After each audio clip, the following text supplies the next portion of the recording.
The drum pattern of Michael Sembello's Maniac is positively insane. It's what you'd get if you made a synthwave drum track, decided it wasn't complex enough, glitched it up with a tiny dash of Aphex Twin, and then put a second drum track on top of that with over a dozen tom fills for good measure. Pure 80s maximalism with two of the most iconic drum sounds of that era. We're going to recreate it on a modern sequencer so you can follow along and use those techniques in your own beats. Let's get started. Hello everyone, this is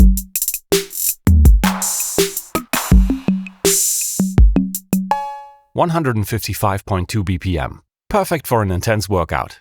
And that's no coincidence, because Maniac rose to fame after being featured in the training montage of the 1983 movie Flashdance. In case you haven't seen it, it's about a female steel mill welder / exotic dancer who tries to break into elite ballet and does so with the help of her boss, with whom she has a toxic workplace relationship.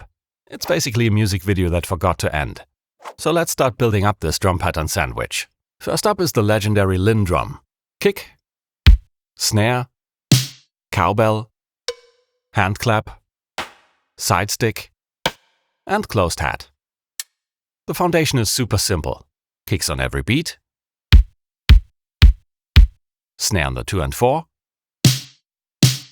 and 8th note hi-hats.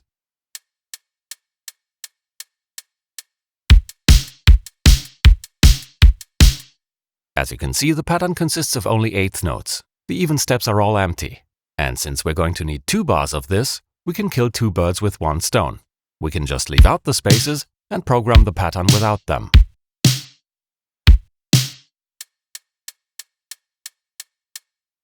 Two pages of what we had before, but compressed into one. Then we slow down the pattern tempo to 50%, half speed, which gives us an 8th note scale.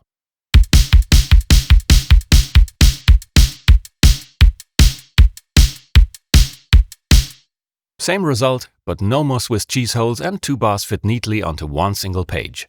Now we're going to add the elements that turn this faceless beat into Maniac. 4 consecutive steps on the cowbell,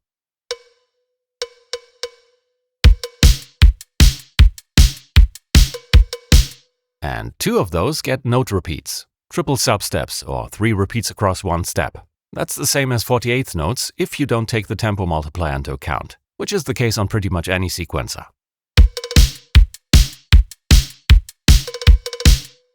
And again on the hand claps. 4 steps right before the cowbell.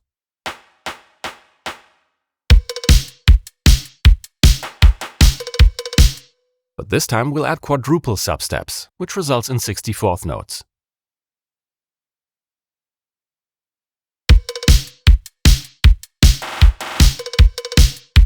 Pan the cowbell right, and the hand clap left. Now we have a nice call and response thing going from side to side. If you want, you can put an extremely short, clean delay with enough feedback on the hand claps. That gives you a metallic, robotic sound. There are multiple versions of Maniac out there, most of which have this effect, but I actually prefer it without. So, to sum it up, these go brrrt and these go brrrt. As we already showed in our Aphex Twin video, you can turn any sound into a recognizable pitch if you repeat it fast enough. And this clap is just on the verge of turning from percussion into a melodic sound. If I crank up the repeats even higher, it gets more obvious.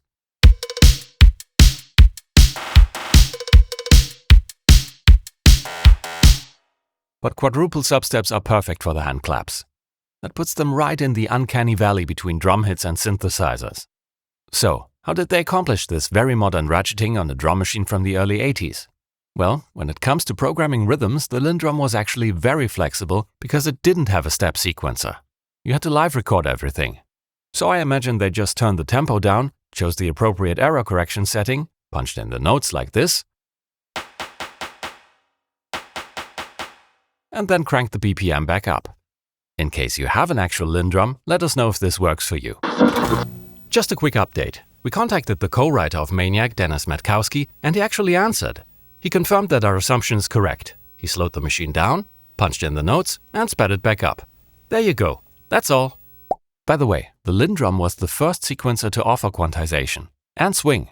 So thank you, Roger. Okay, onto the final puzzle piece for the Linn drum, the side stick, or rim click. Technically, it's not a rim shot, but after showing up so often in machines like the 808 and 909, the name just stuck in the drum machine world. I don't believe the Lindrum offered different dynamic levels for the side stick, but I'm going to turn down the velocity on the first hit anyway. That just sounds better to me.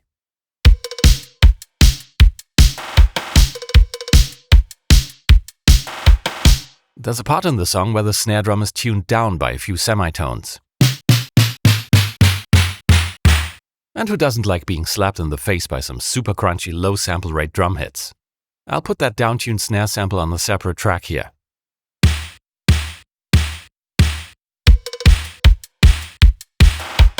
You know what? Let's keep the regular ones for some extra oomph.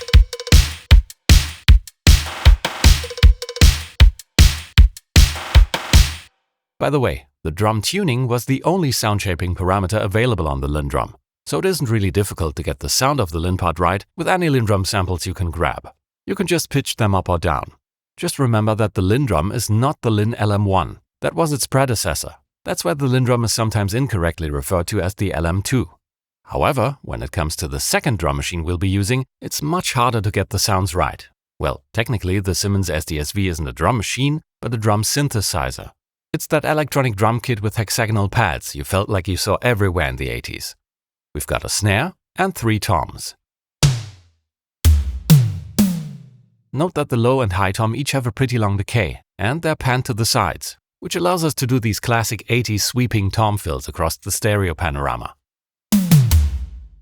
But it's very important that the middle tom has a shorter decay than the other two, because in many tom fills, we'll use it together with the snare for some quick punctuating hits, which just wouldn't sound that snappy if it was ringing out longer. The problem is, it's a bit trickier to find Simmons samples that fit, because the SDS-V synth voices each had 6 sound shaping parameters. So if you want these exact sounds, then you can download them right now for free on our Patreon. The Simmons snare is typically paired together with the Lin snare. For the first variation, this is combined with a simple high to low tom sweep at the end. Note that there's an additional snare here which accents the low tom.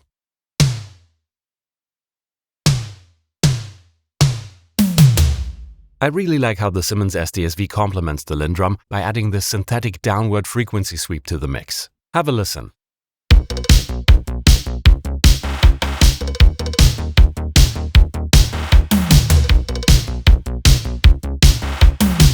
This is just the first of many tom fills. There are lots of variations. You can mirror the toms in the first bar, remove the first high tom, or put it back and wedge in another mid-tom at the end. Or just do a few permutations on the mid-tom.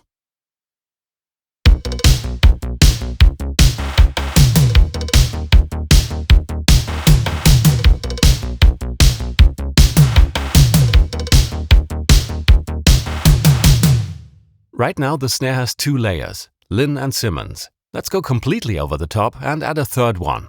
Something for that extra bit of snap and impact whenever we need it. I thought it might be fun to use a claptrap sound for this. That was a one-trick pony machine solely for generating hand claps, and it was also made by Simmons.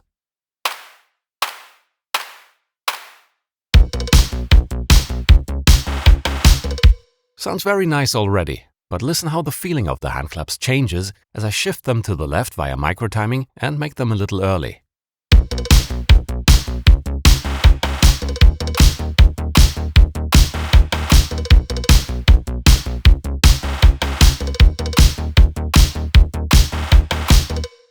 It feels more dynamic, a subtle foreshadowing leading up to the main sound, like the whoosh a whip makes before it cracks.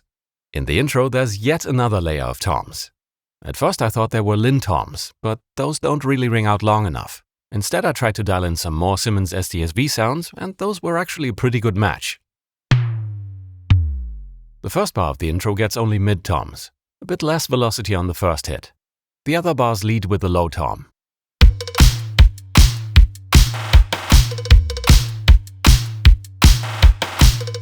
Since we now have all these different drum layers, I'll show you how they're used in the arrangement.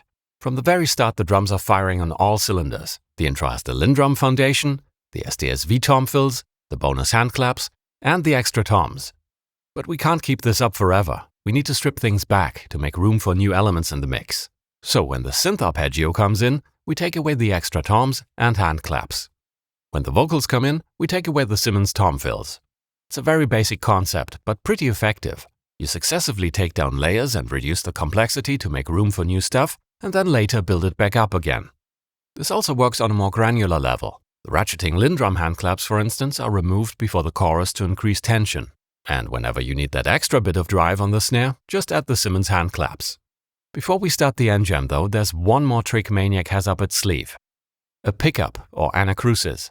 It's a very short phrase that kicks off the song and directly leads into the main rhythm. In this case, 2 hits on the Simmons mid-tom and snare. I'll accentuate the first one with an extra snare on the Lindrum. This pickup helps to build anticipation and create forward momentum, as if that's something Maniac needed even more of. I know this was a lot to take in, so if you want a printable transcription, including the rest of the tom fills, then take a look at our Patreon, where you can find this, along with many other drum patterns, cheat sheets, and our Drum Machine 101 book. And as always, a big shout out to all of our patrons. Thanks to you, we can keep making these videos.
Doing an 80s fade out on my guitar solo?